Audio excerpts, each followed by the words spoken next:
Bonjour à tous. Aujourd'hui, je vous présente ma marmite à cire. Comment? Vous ne savez pas ce que c'est qu'une marmite à cire? Je vous explique ça tout de suite.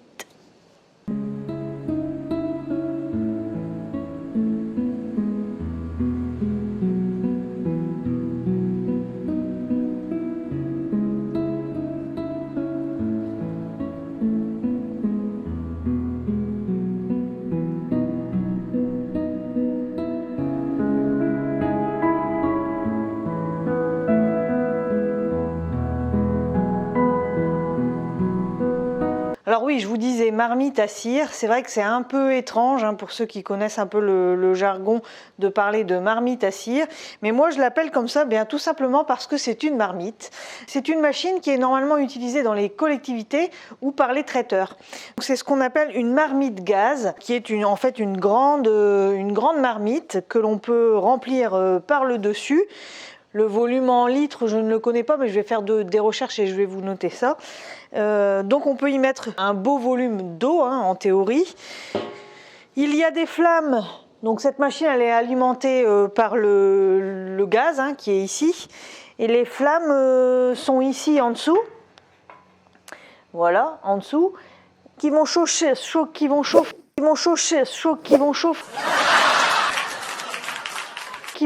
en fait le fond et les côtés de la marmite. La marmite elle est isolée en fait et elle va garder toute la chaleur de la flamme qui arrive par le dessous. Donc ça c'est déjà intéressant, et surtout ce qui est intéressant et ce qui est quand même très important quand on fait de la cire, c'est qu'il y a un robinet et que l'on peut soutirer par le bas. Ça c'est intéressant parce que ça va vous permettre d'avoir de la cire de bonne qualité. Il faut savoir que la cire elle fond à 60 degrés. Donc vous voyez, 60 degrés, c'est pas une température vraiment très excessive. Et l'avantage surtout de la cire, c'est que c'est un corps gras, donc il va flotter au-dessus de l'eau. Donc ce qui fait que dans cette machine, on y met de l'eau, on y met les opercules de cire qui proviennent de l'extraction du miel. Et puis la cire avec la chaleur, elle va fondre. En mélangeant, en brassant tout ça, on va obtenir deux phases. Une phase en bas qui est l'eau, les restes de miel, les impuretés type propolis, etc. Au-dessus de tout ça va flotter la cire. Et puis encore au-dessus, on a ce qui est sale, souvent les abeilles et les petits morceaux de bois qui restent. Mais on a au moins entre les deux, entre l'eau et les impuretés du dessus, on a la cire propre au milieu. L'avantage de soutirer du coup par le bas, c'est que on peut évacuer en premier l'eau qui est mélangée avec le miel et les impuretés de propolis, évacuer tout ça, et puis quand tout ça est évacué, on peut avec le robinet soutirer donc ce qui reste, et il restera en l'occurrence la cire. La cire va ensuite être coulée dans ce type de bac, elle est laissée à refroidir toute une nuit, et le lendemain quand on vient récupérer la cire, la cire elle est devenue de nouveau solide, on n'a plus qu'à la retirer du bac et on obtient un beau pain de cire. Un beau pain de cire comme celui-là. Il reste quelques impuretés au fond, mais vous voyez, on obtient un bloc de cire de belle qualité. Alors là, je ne sais pas le poids que j'ai de cire ici dans ma main, mais je dirais bien entre 5 et 10 kilos quand même. Allez, trêve de discours, je vous présente ça tout de suite. Alors, voilà comment je procède. Mes opercules, elles sont stockées en chambre froide. Toute l'année, ce sont donc les opercules de l'année dernière, vous l'avez compris. Je les stocke en chambre froide parce que les abeilles sont vraiment fortement attirées par cette odeur de cire et de miel mélangé. Même avec le seau fermé, elle rôde beaucoup autour des seaux. Du coup, je le stocke en chambre froide, ça permet de limiter les allées-venues des abeilles en saison. Du coup, le miel se fige autour des opercules et ce qui rend la tâche un petit peu plus difficile. J'y vais donc à la pelle. Donc c'est une petite pelle qui me servait avant en mielerie, dont j'ai plus vraiment d'utilité. Une pelle en inox, mais on pourrait le faire avec autre chose sans problème. Je remue tout ça avec la pelle pour essayer de casser un peu, briser un peu ces ces cristaux de miel et de cire. Et ensuite je vais tout mettre dans ma marmite. Donc c'est une marmite de traiteur, une marmite gaz que j'ai achetée d'occasion sur le Bon Coin, qui est fort pratique, qui prend certes un petit peu de place, mais que j'apprécie utiliser parce que je m'en sers en fait pour plusieurs choses, notamment aussi pour nettoyer les cagettes, pour faire fondre la cire qu'il y a sur les cadres réformés. C'est donc une machine qui va me servir pour plusieurs choses tout au long de la saison. Voilà, donc on peut voir que plus on s'en va dans le fond, plus c'est difficile parce que forcément le miel tombe au fond du seau et forcément plus on arrive au fond du seau et plus c'est difficile. Donc je mets 4 seaux dans ma marmite, vous allez voir ça fond énormément et à la fin finalement il reste plus grand chose. Voilà, donc allumage du gaz et donc des brûleurs qui se trouvent sous la machine. Donc il y en a deux de brûleurs, un brûleur sur la droite et un brûleur sur la gauche. Et on va mettre tout doucement ça à chauffer. Donc les deux brûleurs restent pas allumés pendant toute la durée de la chauffe, hein, ça chauffe un petit peu trop fort. Donc c'est du gaz propane que j'utilise. Le propane, c'est un gaz que l'on peut utiliser à l'extérieur qui ne gèle pas.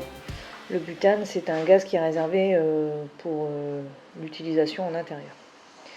Donc vous voyez, on voit déjà que ça a commencé à fondre un petit peu. Donc je mets de l'eau, hein, je ne l'ai pas filmé, mais je mets de l'eau au fond, un petit peu d'eau au fond pour nettoyer les opercules. Et déjà, ça commence à fondre. Donc je mélange un petit peu tout ça pour dire de répartir la chaleur à peu près uniformément. Et voilà, on va attendre un petit peu que ça fonde de nouveau. Et là, vous voyez, on voit tout de suite que la cire, elle commence à fondre, hein, ça remonte un petit peu à la surface. Donc je brasse encore de nouveau pour essayer de remuer. Et on peut voir d'ailleurs que le niveau a déjà sacrément baissé, hein. Il était, je vais pas dire que la cuve était remplie jusqu'en haut, mais au moins plus du 3/4. Et vous voyez là, il reste finalement plus grand chose dans le fond de la cuve. Donc, vous voyez là, ça a avancé un petit peu. On peut voir aussi que les restes de miel brûlent, hein, sur les parois de ma cuve avec la force la puissance du gaz. Mais bon, c'est pas du tout gênant, hein. Ça se nettoie facilement. Bon, il faut le nettoyer régulièrement parce que ça s'encrasse vite, mais bon, c'est pas gênant. Là, on voit que le miel commence à faire du caramel, hein, au-dessus, ça mousse. Je remélange de nouveau parce que malgré tout, il reste encore quelques blocs de cire qui n'ont pas encore totalement fondu. Donc là, bien sûr, j'ai déjà bien diminué les brûleurs, hein, la force du gaz pour pas faire brûler ma cire. On peut apercevoir quelques petits morceaux de cadre qui flottent, quelques abeilles.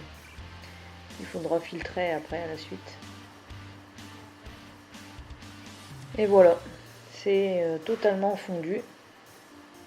Je referme, je coupe les gaz et je vais attendre que les deux phases se fassent, donc l'eau en dessous et la cire au-dessus.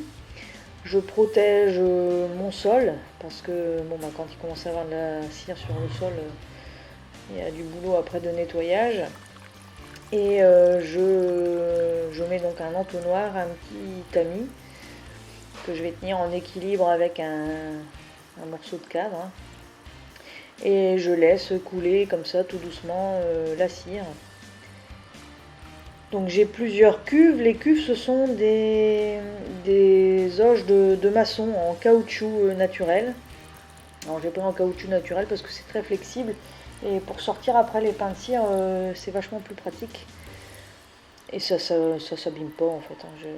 J'ai pas de problème avec ça.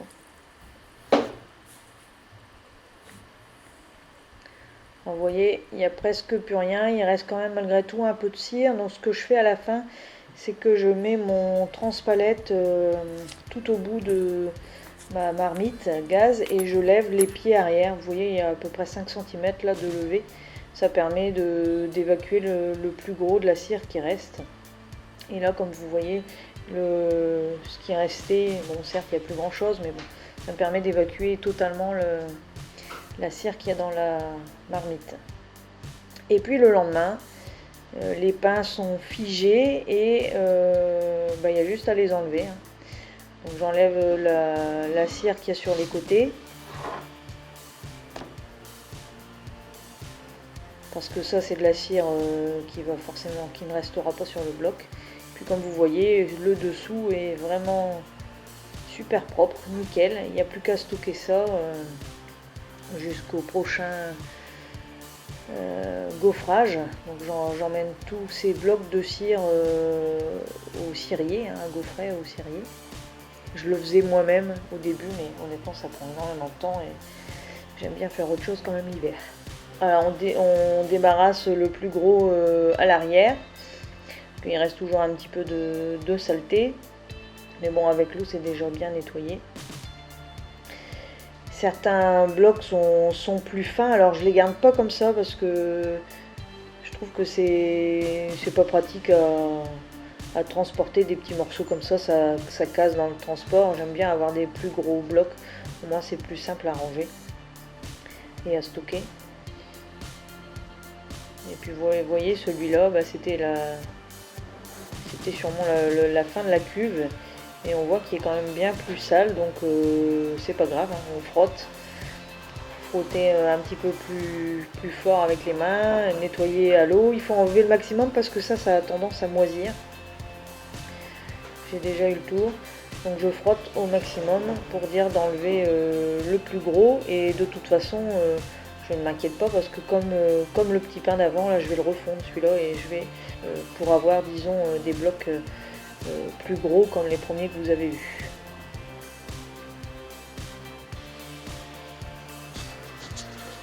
J'ai choisi ce type de matériel parce qu'il peut être utilisé en extérieur. Moi c'est ce que surtout je recherchais avec une simple bouteille de gaz.